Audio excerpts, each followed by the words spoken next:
Hello everyone. आज के lecture में हम लोग जो डिस्कस करने वाले हैं वो, जैसे कि अब हम लोग को जनरल कॉलम के बारे में पता चल गया है कि जनरल कॉलम क्या होता है, जनरल रो के बारे में पता चल गया जनरल रो क्या होता है, ये सारा चीज़ पता हो गया है। इसीलिए हम लोग तैयार हैं ये चीज़ सीखने के लिए कि आखिर जनरल एलिमेंट मैट्रिक्स में जनरल एलिमेंट का क्या मतलब होता है। अगर जनरल एलिमेंट अगर हमको गिवन रहेगा तो क्या क्या फ़ायदा उससे उठा सकते हैं, वो सारा चीज़ हम यहाँ पे general element of A matrix के लेक्चर में सीखेंगे। वैसे जनरल जो टर्म है वो से आप फैमिलियर हो गए होंगे, जैसे कि हम लोग जनरल रो के बारे में डिस्कस किए, जनरल कॉलम के बारे में डिस्कस किए, उसी तरीके से जनरल टर्म होता है किसी भी मैट्रिक्स में। जैसे कि जनरल रो और जनरल कॉलम के बारे में हम लोग डिस्कस किए हैं, उसी पैटर्न पे अगर हम सोचा जाए तो जनरल एलिमेंट जो होता है किसी भी मैट्रिक्स का, वो मैट्रिक्स के सिर्फ एक एलिमेंट की तरफ इशारा या सिर्फ एक एलिमेंट के बारे में बात नहीं करता है, या सिर्फ उससे एक एलिमेंट नहीं निकाला जा सकता। उससे जनरल एलिमेंट के माध्यम से हम मैट्रिक्स का कोई सा भी एलिमेंट डायरेक्टली फाइंड आउट कर सकते हैं, और उसके माध्यम से हम मैट्रिक्स का सारा एलिमेंट निकाल सकते हैं या सारा के सारा एलिमेंट के बारे में बात कर सकते हैं। इसीलिए अगर मैट्रिक्स के सारे एलिमेंट के बारे में बात करना हो या सारा एलिमेंट फाइंड आउट करना हो या किसी भी पर्टिकुलर एलिमेंट मैट्रिक्स का निकालना हो, तो ये सारा चीज बहुत आसानी से कैलकुलेट हो सकता है अगर आपके पास जनरल एलिमेंट यानी कि व्यापक अवयव अगर उस मैट्रिक्स का उस अवयव का दिया हुआ है।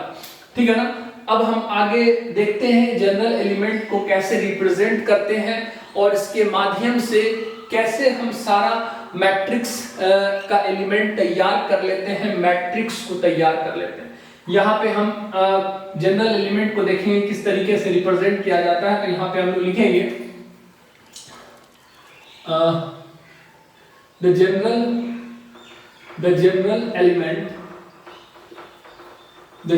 Element of A matrix, general element of A matrix is represented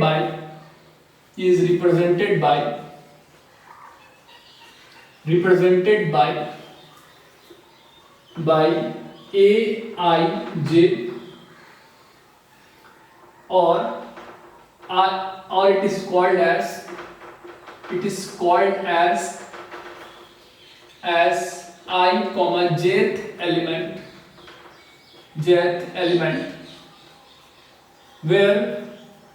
where I is the ith row and j is the jth column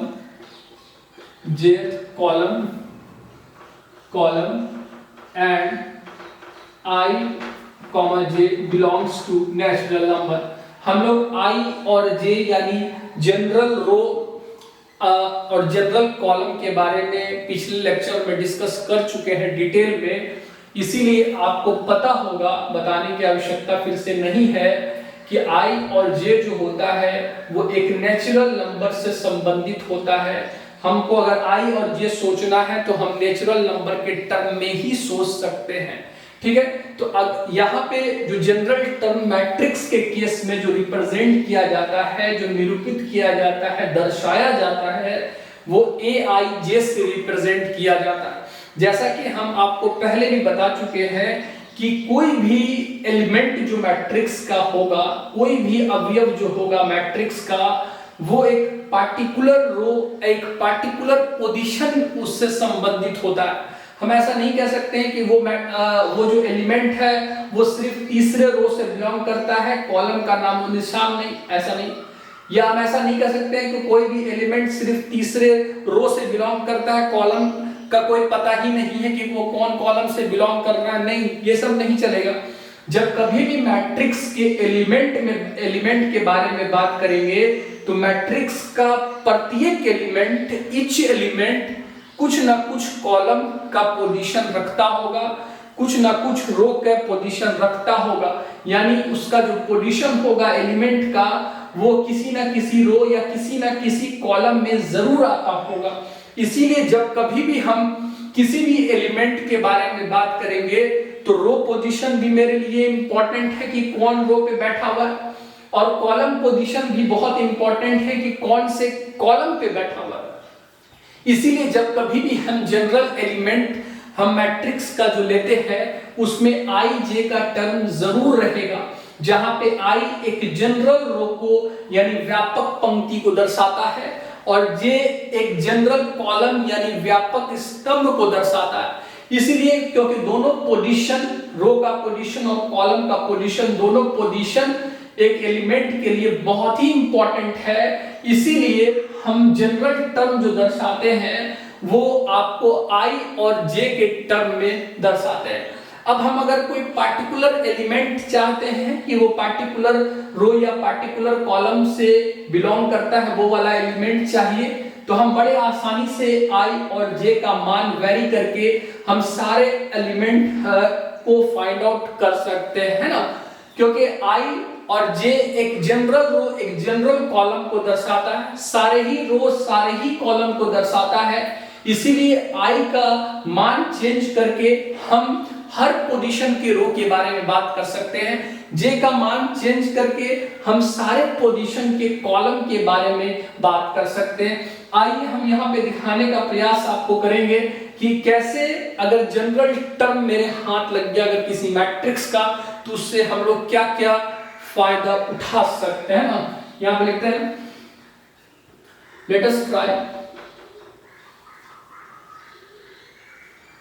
let us try to construct a 2x3 matrix, order matrix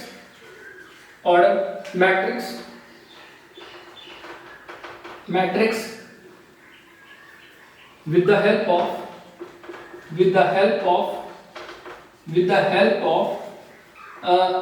Aij, that is general term, where Aij जो given है हमारे पास वो है I plus of j, ये दिया हुआ है हमको एक 2x3 का ऑर्डर का मैट्रिक्स जनरेट करना है, कंस्ट्रक्ट करना है, जिसमें किसके हेल्प से करना है, जनरल टर्म। जैसा कि मैंने वादा किया है कि जनरल टर्म अगर आपके पास रहेगा तो उसके माध्यम से आप कोई भी एलिमेंट यानी सारा का सारा एलिमेंट निकाल सकते हैं, सारे एलिमेंट के बारे में बात कर सकते हैं। तो यहाँ पे हम आपको साबित करके बताएंगे कि अगर आप के पास जनरल टर्म गिवन है तो आप किसी मैट्रिक्स का कोई भी एलिमेंट, या यूं कहें कि मैट्रिक्स का सारा एलिमेंट, या यूं कहें कि मैट्रिक्स ही हम पूरा निकाल सकते हैं, बता सकते हैं, कंस्ट्रक्ट कर सकते हैं। कैसे, वो हम लोग यहाँ पर एग्जांपल के माध्यम से देखते हैं।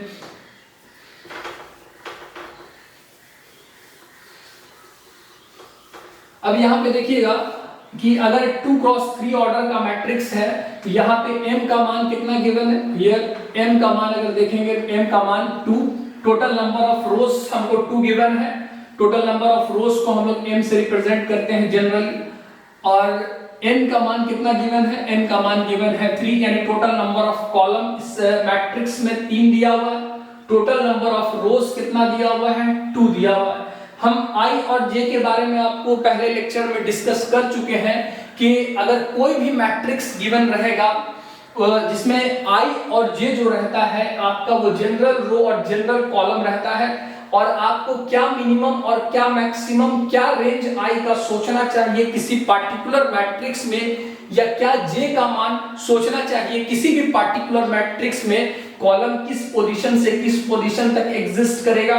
रो का पोजीशन कहां से कौन से पोजीशन का रो से कौन सा पोजीशन तक का रो एग्जिस्ट करेगा उस पार्टिकुलर मैट्रिक्स में, हो सकता है वो i और j के लिमिट पे डिपेंड करता है, रेंज पे डिपेंड करता है, औकात पे डिपेंड करता है, और वो रेंज जो मिलता है हर मैट्रिक्स के लिए अलग अलग होगा। तो इस पार्टिकुलर मैट्रिक्स का अगर बात किया जाए तो यहाँ पे चूंकि इसका टोटल ऑर्डर जो दिया हुआ 2x3, तो यहाँ इसको देख के हम बता सकते हैं कि आई यानी पोजीशन ऑफ रो कहां से कहां तक वेरी करेगा, आई का वैल्यू कहां से कहां तक हम वेरी करा सकते हैं, सोच सकते हैं।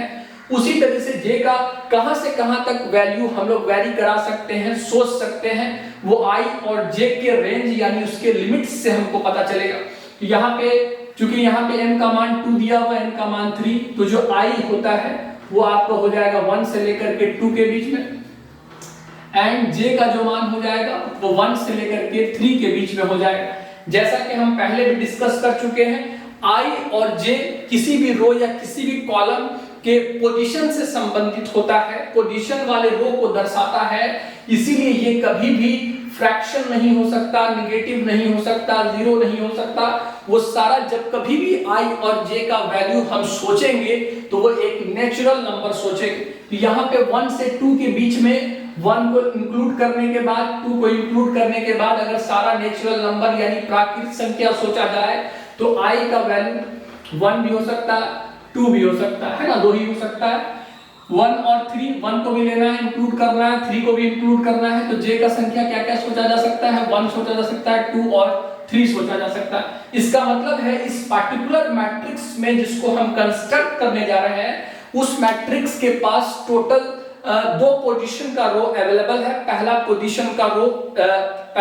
वाला रो दैट इज रो 1, दूसरा पोजीशन वाला रो दैट इज रो 2। इसके पास सिर्फ 2 ही रो है, इसीलिए i का मान हम 1 से लेकर के 2 ही तक वेरी करा सकते हैं। उसी तरह से इस मैट्रिक्स में टोटल नंबर ऑफ कॉलम 3 है, जिसके वजह से आपको जो कॉलम का पोजीशन देखिएगा तो आपको 3 ही तरह का पोजीशन का कॉलम नजर आएगा इस पार्टिकुलर मैट्रिक्स में, दैट इज पहला कॉलम, दूसरा कॉलम और तीसरा कॉलम। इसी तरह से हम लोग i और j का लिमिट सेट कर लिया। अब आइए हम लोग देखते हैं कि कैसे हम एलिमेंट्स निकालेंगे और किस तरीके से हम मैट्रिक्स कंस्ट्रक्ट करेंगे।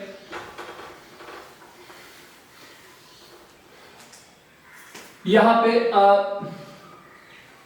मैं i लिख लेता हूं, यहाँ पे j ले लेता हूं, ठीक है। अब यहाँ पे देखिए जरा सा,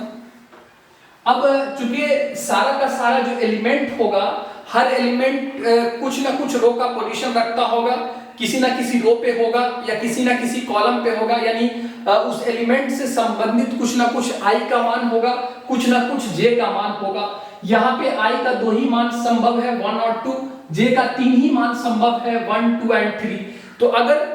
एक किसी एलिमेंट के लिए रो का पोजीशन और कॉलम का पोजीशन दोनों इंपॉर्टेंट है, यानी i और j दोनों का वैल्यू इंपॉर्टेंट है, तो यहाँ पे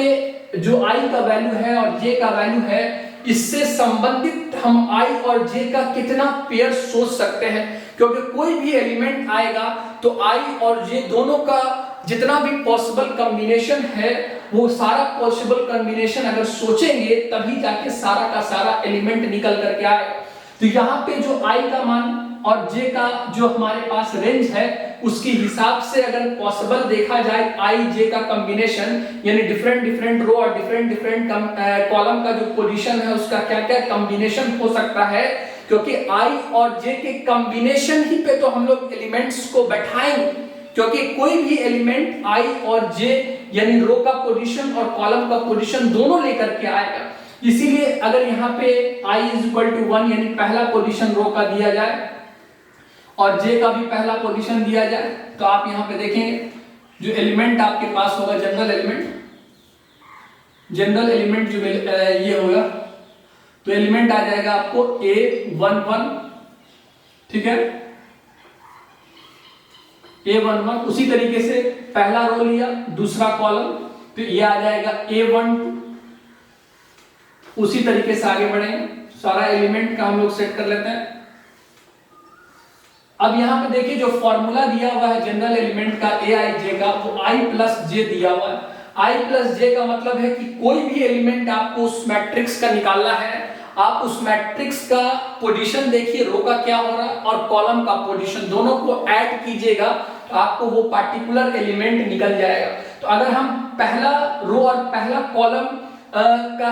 जो एलिमेंट के बारे में बात कर रहे हैं, तो उसमें i के जगह पे 1 और j के जगह पे 1 रखेंगे, तो इस फॉर्मूला से जो जनरल टर्म का फॉर्मूला गिवन है उस फॉर्मूला के माध्यम से हम बता सकते हैं कि A11 यानी पहला रो और पहला कॉलम वाला जो एलिमेंट होगा उसका वैल्यू क्या होगा। तो यहाँ पे 1 + 1 निकालेंगे तो यहाँ पे वैल्यू कितना आ जाएगा 2 आ जाएगा।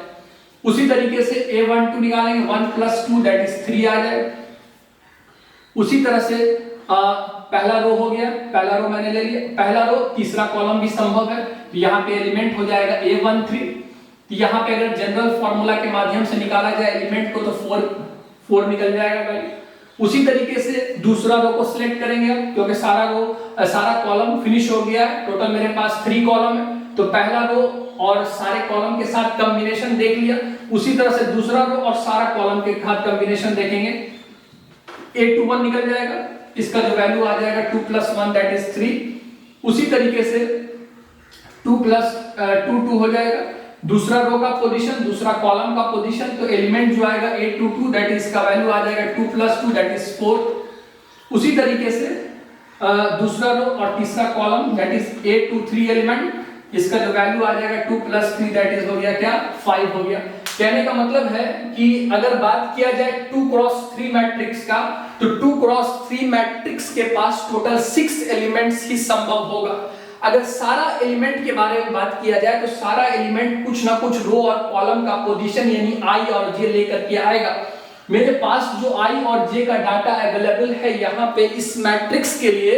उसके हिसाब से हम जो टोटल अरेंजमेंट I और J का देखा तो हमको यही टोटल 6 अरेंजमेंट मिल रहा है I और J का।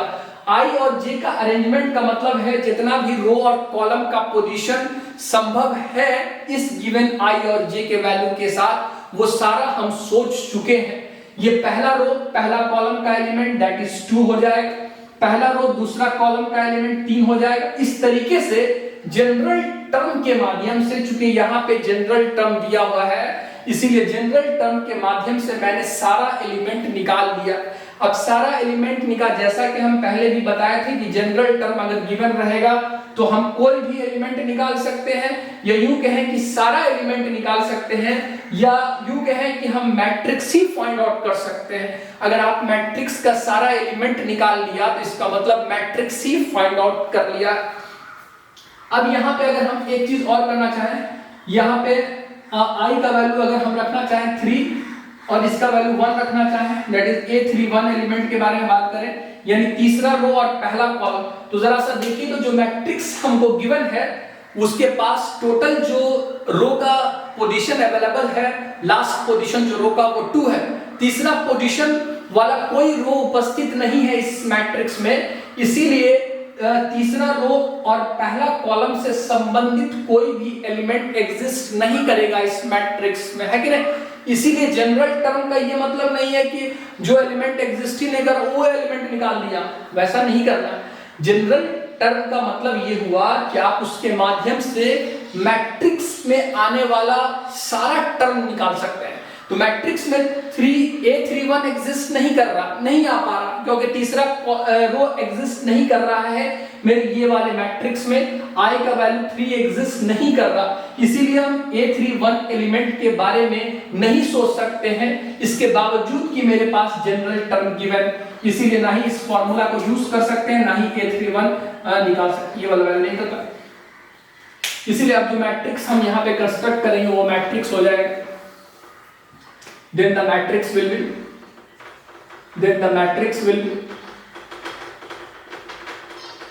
be आपको जो मैट्रिक्स हो जाएगा वो हो जाएगा, ऐसे लिखते हैं A11 2 × 3 का मैट्रिक्स है तो इसके पास 2 रो होगा 3 कॉलम 1 2 1 3, A21 A22 और A23 सारे का वैल्यू हम लोग निकाल चुके हैं। ये सारा एलिमेंट्स जो लिखा हुआ है अपने पार्टिकुलर रो और पार्टिकुलर कॉलम के पोजीशन के हिसाब से लिखा हुआ है। A21 का मतलब ये वाला एलिमेंट दूसरा रो और पहला कॉलम से बिलोंग करता है। A23 का मतलब ये वाला एलिमेंट दूसरा रो और तीसरा कॉलम से बिलोंग करता है। तो ये वाला जो हम जनरल रिप्रेजेंटेशन जो लिखे हैं उसमें आपको I और J के पोजीशन के हिसाब से लिखे हैं, क्योंकि कोई भी एलिमेंट के लिए ये बहुत सेंसिटिव बात है कि वो कौन से रो और कौन सा कॉलम में बिलोंग करता है, इसीलिए उसके हिसाब से एलिमेंट को इस तरीके से रिप्रेजेंट किए। सारे का वैल्यू हमको पता है, इसलिए सारा का वैल्यू अगर रख दिया जाए तो जो मैट्रिक्स निकल करके आएगा 2 क्रॉस 3 का वो आ जाएगा A11 का वैल्यू 2 है, A12 का वैल्यू 3 है, A13 का वैल्यू 4, उसी तरीके से 3 4 5 3 4 5 ये मैट्रिक्स निकल। अगर समझ में ना, इसी तरीके से हम आपको बताएं कि जनरल टर्म यानी व्यापक अवयव जो होता है उसके माध्यम से आप कोई भी एलिमेंट निकाल सकते हैं, और कोई भी एलिमेंट निकालने का मतलब हम सारा का सारा एलिमेंट भी निकाल सकते हैं, और उसके माध्यम से हम मैट्रिक्स भी तैयार कर सकते हैं। इसीलिए कभी भी ऐसा क्वेश्चन आएगा जिसमें जनरल टर्म दिया हुआ है, जनरल टर्म और मैट्रिक्स कितने ऑर्डर का कंस्ट्रक्ट करना है ये अगर गिवन है, क्योंकि अगर ऑर्डर गिवन नहीं रहेगा तो i का क्या मैक्सिमम मान आपको सोचना है, j का क्या मैक्सिमम मान सोचना है, वो आप नहीं सोच पाएंगे। इसीलिए आप मैट्रिक्स तभी कंस्ट्रक्ट कर पाएंगे जब जनरल टर्म के साथ साथ आपको ऑर्डर ऑफ मैट्रिक्स भी गिवन रहेगा, तभी आप i का लिमिट और j का लिमिट सोच सकते हैं, और फिर i और j का जितना पॉसिबल कॉम्बिनेशन हो सकता है प्राकृतिक संख्या का, नेचुरल नंबर का, वो सारा सोच करके हम जनरल टर्म का यूज करके हम सारा का सारा एलिमेंट फाइंड आउट कर सकते हैं, और सारा का सारा एलिमेंट फाइंड हो जाएगा, इसका मतलब मैट्रिक्स भी फाइंड आउट हो जाए। आइए इस बात को हम नोट पॉइंट में जरा लिखने का प्रयास करते हैं।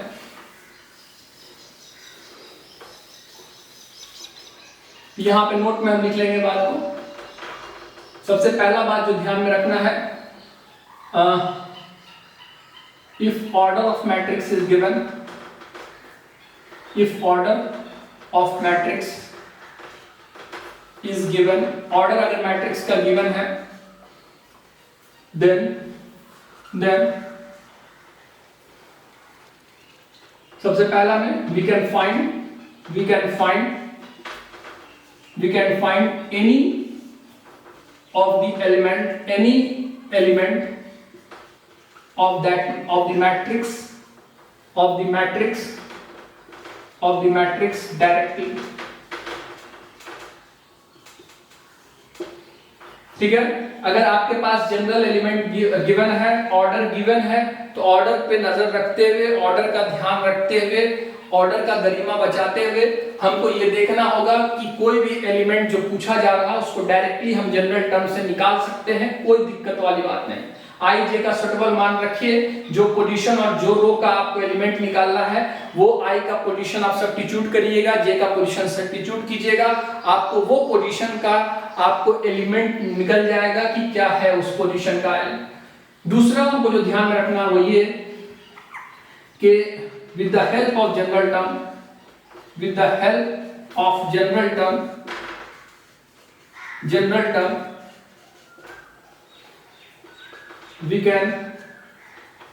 can find all the elements of the matrix or we can find the matrix, find the matrix। ठीक है, ये दो बात आपको जनरल टर्म से रिगार्डिंग आपको ध्यान में रहना है। सबसे पहला बात कि अगर जनरल टर्म जो होता है, व्यापक अवयव जो होता है, उसके माध्यम से उसमें i j दोनों का टर्म होता है अवेलेबल, क्योंकि कोई भी एलिमेंट एक पार्टिकुलर रो, एक पार्टिकुलर कॉलम रखता है, उसको सेट करने के लिए i j एक जनरल टर्म में दिया रहता है। i j आप सब्स्टिट्यूट कीजिएगा, वो पार्टिकुलर आपको एलिमेंट निकल जाएगा जो उस पार्टिकुलर रो, उस पार्टिकुलर कॉलम से संबंधित है। दूसरा चीज, अगर हम कोई भी एक एलिमेंट निकाल सकते हैं तो सारा का सारा एलिमेंट निकाल सकते हैं, क्योंकि ये जनरल टर्म का खासियत है कि जनरल टर्म के माध्यम से कोई सा भी एलिमेंट मैट्रिक्स का निकाल सकते हैं। कोई सा भी एलिमेंट निकलने का मतलब है, सारा का सारा एलिमेंट निकलने का मतलब है कि मैट्रिक्स ही हमको मिल गया है। इसीलिए जब कभी भी आपको जनरल टर्म गिवन रहेगा तो उसमें i और j का, जिस पोजीशन का आप एलिमेंट निकालना चाहते हैं, उसके हिसाब से i j का मान सब्स्टिट्यूट कीजिए, क्योंकि i और j एक जनरल रो और जनरल कॉलम है, उसके माध्यम से कोई भी रो और कोई भी कॉलम के बारे में बात कर सकते हैं। तो i और j का सुटेबल मान रखिए, जिस पोजीशन का आपको एलिमेंट चाहिए, जिस पोजीशन वाले रो, जिस पोजीशन वाले कॉलम का एलिमेंट चाहिए, आई जे का मान आप जैसे ही रखिएगा वो पार्टिकुलर एलिमेंट हाजिर हो जाएगा मैट्रिक्स का। इसी तरीके से आई जे का डिफरेंट कॉम्बिनेशन रखने के बाद आई जे का लिमिट देखने के बाद उसके हिसाब से आई जे का डिफरेंट कॉम्बिनेशन हम लोग रखेंगे तो हमको डिफरेंट